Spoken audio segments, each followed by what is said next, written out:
La Chine décide d'apporter un soutien financier au président de la République démocratique du Congo. Autre titre, Jonas Tchombela conseille le concerné du rapport mapping de se rendre à la justice pour éviter l'humiliation. Enfin, le Congrès américain a certifié la victoire de Joe Biden à l'élection présidentielle.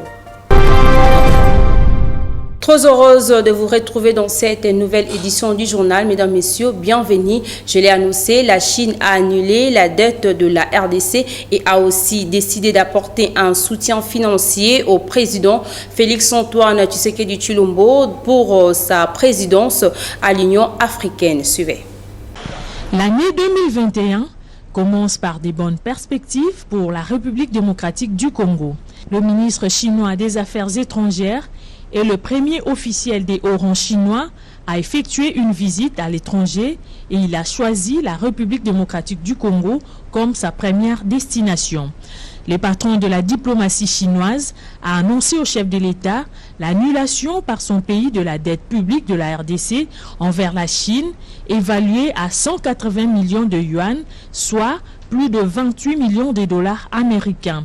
Aussi, le gouvernement chinois a apporté un appui financier de 100 millions de yuan pour soutenir des projets de développement et 2 millions de dollars américains pour soutenir la présidence congolaise de l'Union africaine.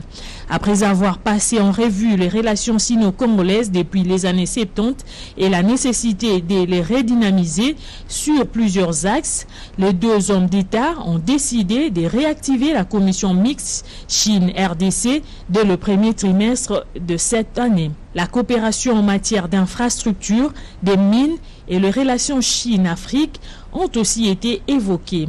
En sa qualité de président en exercice de l'Union africaine, le président Félix-Antoine Tshisekedi Tshilombo est l'interlocuteur principal au nom du continent africain avec qui la Chine entend développer un partenariat privilégié. La Chine tient à accompagner le président Félix-Antoine Tshisekedi Tshilombo à réussir son mandat, ce qui explique cet appui financier. L'annulation de la dette devrait permettre à la RDC de lutter efficacement contre la pandémie de Covid-19. Présente à cette rencontre, la ministre des Affaires étrangères, Mme Toumba Nzeza, s'est réjouie de ces décisions du gouvernement chinois. C'est en période de difficultés qu'on reconnaît le vrai ami et la Chine fait partie des amis de la RDC, a-t-elle dit. La patronne de la diplomatie congolaise a indiqué avoir obtenu de la Chine la réhabilitation du ministère des Affaires étrangères congolais. Arrivé à Kinshasa, c'est mardi 5 janvier 2021, le ministre chinois des Affaires étrangères est à la tête d'une forte délégation. Le président de la République était assisté entre autres de la ministre des Affaires étrangères, de son directeur de cabinet AI et de plusieurs conseillers principaux. La mère Mende Omalanga, au cadre du Front commun pour le Congo, a été reçue le mercredi 6 janvier 2021 au Palais de la Nation par le chef de l'État, Félix-Antoine Tshisekedi Tshilombo. Suivez les détails dans ces reportages. Président national du Parti Convention des Congolais Unis et cadre du FCC, M. Lambert Mende Omalanga a sollicité et obtenu, ce mercredi 6 janvier, une rencontre avec le chef de l'État, Félix-Antoine Tshisekedi Tshilombo. L'élu des Sankourou est arrivé au Palais de la Nation, accompagné de M. Thierry Mosenepo, communicant du FCC et secrétaire général de son parti, le CCU. Lambert Mende Omalanga a échangé pendant près d'une heure avec le chef de l'État. Si l'élu de Sankourou, pourtant très habitué de caméras et micros, n'a pas fait de déclaration à l'issue de cette rencontre, la présence d'un collaborateur politique laisse penser que la politique nationale était au centre de cette rencontre. L'ancien ministre de la Communication et Médias est entré au bureau du chef de l'État avec une farce chemise en main dont le contenu n'a pas été révélé. Au moment où se déroulent les grandes manœuvres politiques du pays en vue de la formation de l'Union sacrée pour la nation, la présence d'un cadre politique est à saluer. Conduit par l'air président national Jonathan Bialosouka, le député national et cadre du parti ABG ont été reçus par le chef de l'État, Félix-Antoine Tshisekedi Tshilombo, le mercredi 6 janvier 2021. Suivez le ministre Jonathan Bialosouka. Nous sommes venus rencontrer son Excellence Monsieur le Président de la République, chef de l'État, dans le cadre de l'appel qu'il a lancé à la population congolaise tout entière par rapport à sa vision articulée autour de l'Union sacrée pour la nation. Nous sommes l'Alliance pour la bonne gouvernance ABG en cycle, un parti politique, et nous avons voulu rencontrer le chef de l'État pour lui expliquer ce que nous avons comme désirata par rapport à cette vision-là, et lui aussi présenter tout notre engagement et toute notre disponibilité d'être dans l'Union sacrée pour la nation, afin de contribuer tant soit peu à cette vision, à la réussite de cette vision-là. Sans équivoque, nous sommes bel et bien dans l'Union sacrée pour la nation.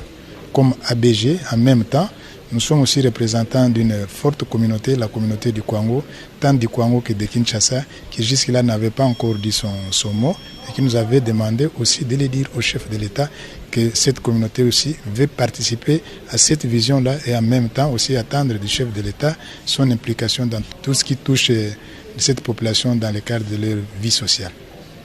Et c'est ce que nous avons expliqué. Nous, on a pris notre message, ce n'est pas de dire merci au chef de l'État pour l'accueil qu'il nous a réservé et l'attention qu'il a accordée à notre message. Toujours dans l'actualité, la reprise des activités de la société Transco, surtout la mise en circulation de nouveaux bus, était au menu des échanges entre le ministre des Transports et le comité de cette entreprise de transport en commun. Plus de précisions dans ces reportages. Le gouvernement, sous l'impulsion du chef de l'État Félix-Antoine Tshisekedi Tshilombo, tient à la revitalisation de Transco. La séance de travail du ministre des Transports et Voies des Communications Didier Mazenga Mukanzu avec les conseils d'administration a permis de baliser les nouveaux chemins. Rémi Kachoko, président du conseil d'administration de Transco. Son Excellence, Monsieur le ministre, nous a appelé pour qu'on fasse le point sur la situation de l'entreprise. C'est comment l'entreprise revient au travail. Il y a des nouveaux bus qui sont venus, il y a des préalables pour que ces bus roulent, il y a des préalables pour qu'on répare un certain nombre de bus anciens pour qu'ils rentrent en circulation. C'est des problèmes liés à l'activité des Transco qui ont été débattus dans une longue séance de travail, évidemment. Et nous continuons à solliciter son appui et l'appui du gouvernement pour qu'on décante les problèmes sérieux, des problèmes structurels qui pèsent sur Transco. Le jour où notre partenaire qui a mis en place l'entreprise, le groupe français RATP, quittait notre pays, ils ont dit que cette entreprise n'allait pas survivre pendant 6 mois après eux, derrière eux. Mais nous sommes à 8 ans aujourd'hui, donc il y a eu quand même un effort qui a été fait. Le ministre des Transports et Voies des Communications, Didier Mazenga Mukanzu, a rassuré les membres du conseil d'administration qu'il s'impliquera dans l'exonération des 14 conteneurs transportant les pièces de rechange des bus Transco. Concernant la problématique de tarification du billet, le patron des transports a indiqué qu'il est en concertation avec son collègue de l'économie pour arrêter un nouveau tarif de bus Transco. Ce, avant de confirmer l'arrivée du 3e lot des 110 bus Transco le 26 janvier 2021 au port de Boma. Parlons éducation à présent, report de la reprise de cours. Les experts de l'EPST autour du ministre Willy Bakonga envisagent l'enseignement à distance expérimenté pendant la première vague de Covid-19. Le détail avec Franck Wassanka.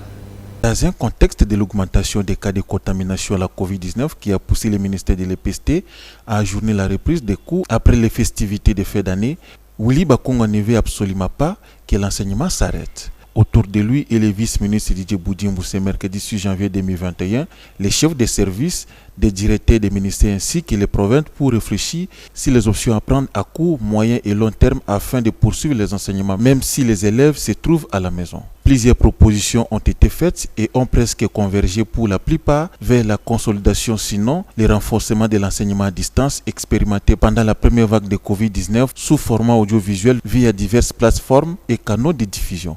Alors il a été question de réfléchir sur comment mettre en place des équipes de travail qui vont s'organiser au niveau national, au niveau provincial et au niveau local, pour faire en sorte que le plan directeur de la formation continue des enseignants soit exécuté, mais exécuté dans le respect des directives données par l'autorité ministérielle.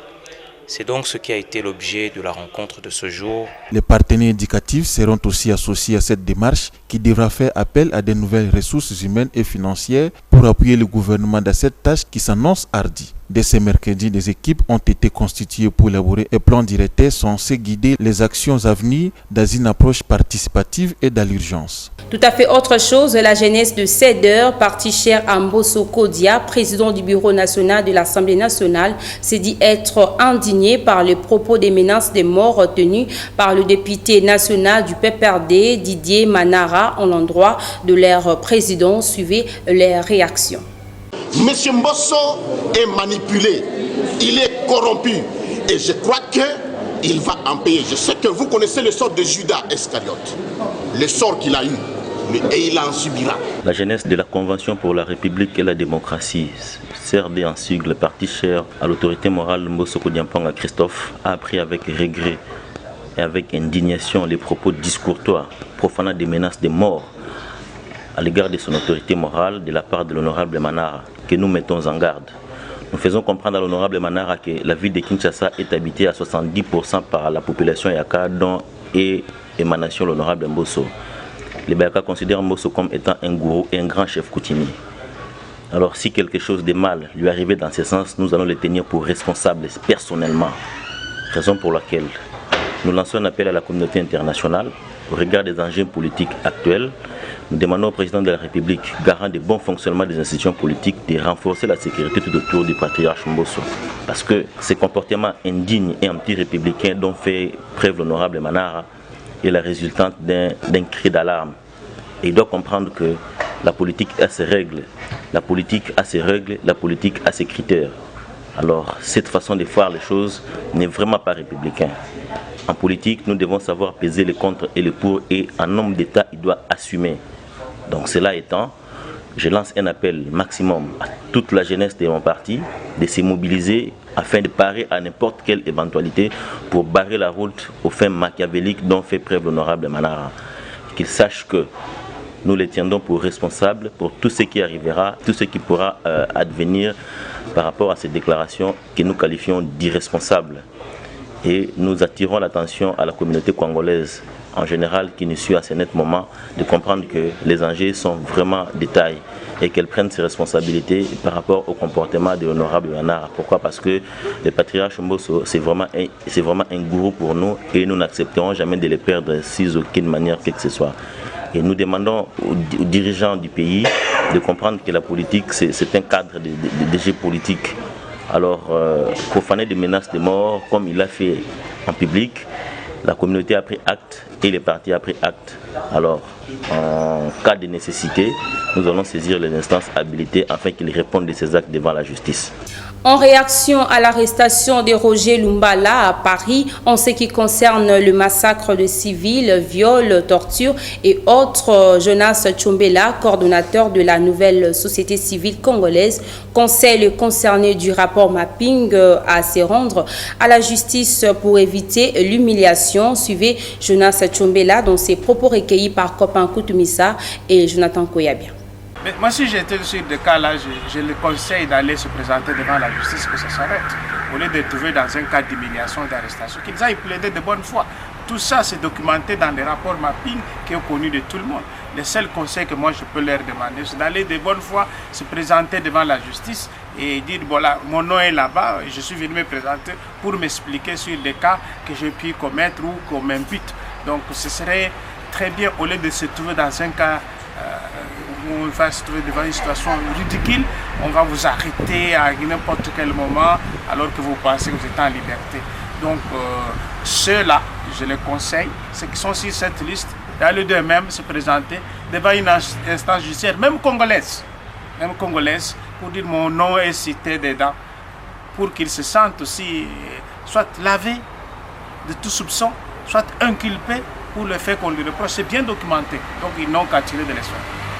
Les candidats malheureux à l'élection présidentielle de 2018, Daniel Chekomba, rejette la nomination de Batilou Kwebo comme informateur. Pour lui, cette nomination viole la Constitution et que cette décision entre dans la logique d'aveugler la population. Il est joint par Berlin et Kaya. Pour nous, c'est un non-événement parce qu'en fait, tout ce que M. Tshisekedi est en train de faire, c'est de respecter l'accord sacré ou l'accord sucré qu'il a avec M. Kabila.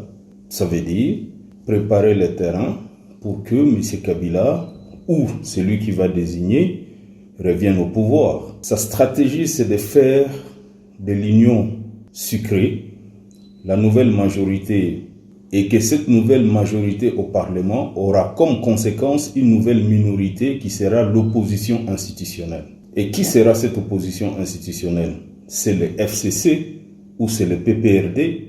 Et donc, cette opposition institutionnelle que M. Tshisekedi est en train de créer malignement en connivence avec son allié Joseph Kabila va devenir l'alternative pour les élections prochaines. Donc, quand vous me posez la question de savoir qu'est-ce que je pense de l'informateur, je dis que ça entre dans la logique du deal sacré ou du deal secret qui ne veulent pas révéler. Le Premier ministre n'a toujours pas démissionné, c'est un non-événement pour nous. Il est écrit, l'un de ses points, c'est que M. Tshisekedi doit tout faire pour soutenir le candidat de FCC aux prochaines élections. Et donc, M. Tshisekedi est en train de bien faire son travail. Bon, bien sûr, il y a beaucoup de gens qui ne le savent pas, mais il le fait très bien parce qu'en fait, il est en train de créer une nouvelle majorité et créer une nouvelle opposition qui sera l'alternative pour les prochaines élections. Les gens sont en train de penser aujourd'hui que les FCC ou que les amis de Kabila sont, comment dirais-je, impopulaires, mais Tshisekedi, son jeu, c'est de faire de l'union sucrée encore beaucoup plus impopulaire pour que les amis de Kabila puissent remporter les élections à venir. La Constitution a été violée depuis 2016 avec les différents accords et par l'organisation des élections qui n'ont pas été constitutionnelles d'abord et dont toutes les lois ou certains articles de la loi électorale ont été violés. Et donc, depuis que la Constitution a été violée en 2016, M. Tshisekedi est en train de suivre ce schéma-là parce que vouloir faire une conversion de la majorité issue de la fraude électorale et de la violation de la Constitution, ça ne va pas les légitimer. En société, l'avenue Bongolo qui relie le quartier Kimbangu, Matonge et Kaouka, dans la commune de Kalamou, se trouve dans un état critique, raison pour laquelle la population de ce coin se pose la question de savoir le sort réservé à cet axe routier, constat de Glody à Matoubanza.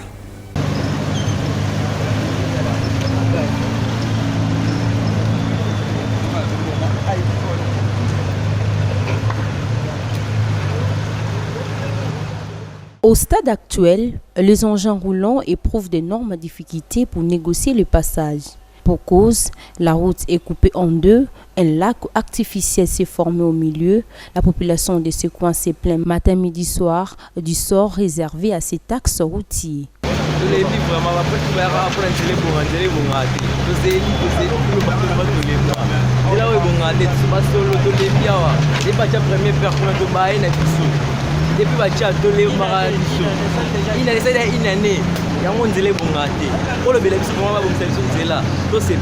Selon les témoins, cette situation dure de 8 ans et à cela s'ajoute le 13 mois passé depuis la pose de la première pierre par le gouverneur de la ville-province de Kinshasa pour la réhabilitation de celle-ci.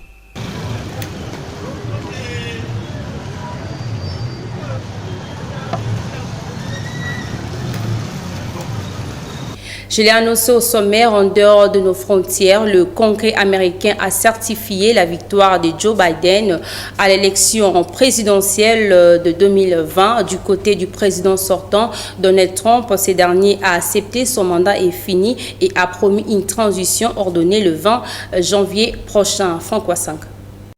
The report we make is that Joe Biden and Kamala Harris will be the president and the vice president according to the ballots that have been given to us. Malgré les chaos provoqués par des manifestants pro-Trump qui ont pris d'assaut le mercredi 6 janvier 2021, le Capitole à Washington, les élites du Congrès américain ont certifié la victoire de Joe Biden à l'élection présidentielle. Tout le monde parmi vous a vu, j'ai vu. En ce moment, notre démocratie fait face à une attaque sans précédent. C'est du jamais vu à notre époque. Un assaut contre la citadelle de la liberté, le Capitole lui-même. Une agression contre les représentants du peuple, contre la police du Capitole qui a juré de les protéger, contre les fonctionnaires qui travaillent au cœur de notre République. Une attaque contre l'État de droit, comme nous l'avons rarement vu. Permettez-moi d'être très clair. Les scènes de chaos au Capitole ne représentent pas l'Amérique véritable. Elles ne représentent pas qui nous sommes. Ce que nous voyons, c'est un petit nombre d'extrémistes voués à l'anarchie. Ce n'est pas de la dissidence, c'est du désordre, c'est le chaos. Cela frôle la sédition et cela doit se terminer maintenant. Donald Trump, président sortant, a finalement promis transition ordonnée le 20 janvier prochain. Par ailleurs, le Sénat a basculé aux mains du Parti démocrate après la victoire de ces deux candidats en Géorgie. Complètement débordées, les forces de l'ordre ont mis près de 4 heures à reprendre le contrôle de la situation après l'envoi des forces de la garde nationale. Dans les échauffourées, une femme a été tuée par balle à l'intérieur du Capitole. 3 autres personnes sont mortes durant l'émeute et 52 manifestants ont été interpellés par la police et Washington a été sous couvre-feu durant la nuit. En sport, pour clôturer ces journaux, l'ASV Club de Kinshasa et le tout-puissant Mazembe de Lubumbashi ont validé leurs tickets pour la phase de groupe de la Ligue des champions africaine à l'issue de leur victoire disputée le mercredi 6 janvier 2021 à domicile. Le précision avec Jean Singoy. Ça y est, l'association sportive Victoria Club de Kinshasa a laminé ses adversaires de Young Buffalo, un club swazilandais, sur la note de 4-1 à Kinshasa au stade des Martyrs de la Pentecôte. Le poulain de Jean-Florent Ibenge Ikwangé ont répondu favorablement au système de jeu mis en place. Déjà, la fête a commencé dès la 17e minute de la première période. Le joueur Fiston Maele a trouvé la faille avant de mettre la balle au fond du filet. Peut-être pour le but. C'est le but. C'est le but sur cette bourde. Pas même une bourde, mais c'est plutôt la faute de la défense de Young Buffalo. De retour au vestiaire, les Dauphins noirs de la capitale vont appuyer sur l'accélérateur afin d'obtenir les doublés et même les triplés à la 75e et 79e minute, grâce à Maccabi Lepo après les contre-attaques réussies avec Jérémy Mumbere comme passeur décisif. Ils sont à 3 contre 2. À 3 contre 2, que vont-ils faire? Les joueurs de Veclo peut-être pour le deuxième but. L'équipe visiteuse va réduire les scores quelques minutes plus tard, mais cela n'a pas empêché les Moscovites à marquer le 4e but à la 89e minute de la partie par Jérémy Mbouyi. Grâce à cette victoire, l'ASV Club s'est qualifié pour la phase de groupe de la Ligue des champions africaine. De leur côté, à Lubumbashi, le tout-puissant Mazembe s'est également imposé sur la note de 2-1 devant la formation de l'AS Boingi Didi Gabon, à présence de Moïse Katumbi, le président du club. Après un bon travail effectué par Thomas Ilumwengu, Mayombo place sa tête pour la première réalisation de la rencontre et la deuxième est intervenue vers la 45e minute de la même période. L'équipe gabonaise a réduit le score à la 79e minute par l'entremise du joueur Joe Dayen. Comme V-Club, le tout-puissant Mazembe va jouer la phase de groupe de la Ligue des champions africaine. Mesdames et messieurs, nous sommes arrivés à la fin de cette édition du journal. À présent, je vous rappelle le principal titre. La Chine décide d'apporter un soutien financier au président de la République démocratique du Congo. Autre titre, Jonas Tchombela conseille le concerné du rapport mapping de se rendre à la justice pour éviter l'humiliation. Enfin, le Congrès américain a certifié la victoire de Joe Biden à l'élection présidentielle. Vous avez certainement compris que c'est la fin de cette édition du journal. Merci à Junior Tondele pour la chefferie d'édition et merci à Guilhem Ayamba, Christian Kodjo pour la supervision technique. Merci aussi de prendre rendez-vous avec nous demain pour la grande et nouvelle édition du journal. Au revoir.